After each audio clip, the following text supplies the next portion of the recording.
யாரையும் நீ வியந்து பார்க்காதே அப்படின்றாங்க. அது எப்படிங்க வியந்து பார்க்காம இருக்க முடியும்? ஆ? அப்துல் கலாம் உங்களால வியந்து பார்க்க முடியுமா, பார்க்க முடியாதா? நிறைய பேர் இருக்காங்க. நமக்கு டக்குன்னு சொல்லணும்னா அப்துல் கலாம் தான் சொல்ல முடியும். ஆ? பாரதிய வியந்து பாக்குறீங்களா, பார்க்கலையா? கட்சி சார்பில் நிக்காதீங்க, சும்மா சொல்லுங்க. எப்படிடா அந்த மனுஷன் நீளமா கவிதை எழுதுறாரு, படிக்கவே முடியலையா, இம்சையா இருக்கு அப்படி நான் வியந்து பாக்குறேன். ராமேஸ்வரம் கடைக்கோடியில பிறந்த மனுஷன் போய் டெல்லியில போய் உட்காந்துட்டு இருக்காரு ஜனாதிபதினு. போய் ராக்கெட்டை விட்டுக்கிட்டு இருக்காரு வானத்துல. வியந்து பார்க்க வேண்டியதா இருக்கு.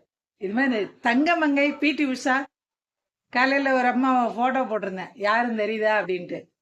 அந்தம்மா வியந்து பாக்குறேன். நான் சின்ன பிள்ளைல அவங்களதான் வியந்து பார்த்துட்டு இருந்தேன். வியந்து பார்த்தா நம்ம எப்படிங்க வியந்து போவோம்? அவங்க ஒரு சாதனை பண்றாங்க, அவங்களை வியந்து பாக்குறோம். அவங்க லெவலுக்கு நம்ம ஒன்றும் செய்ய முடியல. அவங்க லெவலுக்கு அவங்க பண்றதை நம்மளால பண்ண முடியல, அதனால வியந்து பாக்குறோம். அது எப்படி வீழ்ச்சி ஆகும்? யாரும் இப்படி வியந்து பார்க்காத. வியந்து பார்த்தன்னு வச்சுக்கோ, என்ன நடக்கும் தெரியுமா? நீ யார வியந்து பாக்குறியோ அவங்க வளர்ந்துகிட்டே இருப்பாங்க, நீ அங்கேயேதான் நின்று பார்த்துட்டு இருக்கணும். வியப்பது வீழ்ச்சி. நன்றாக மக்கள் மத்தியில் பிரபல்யமான ஜக்கி வாசுதேவுக்கு எத்தனை பேர் தாயா பேட்டி எடுப்பீங்க? எவ்வளவு பேர்? பட்டிமன்ற பேச்சாளர் ஃபுல்லா அங்கதான் கும்மி கொட்டிக்கிட்டு இருக்காங்க.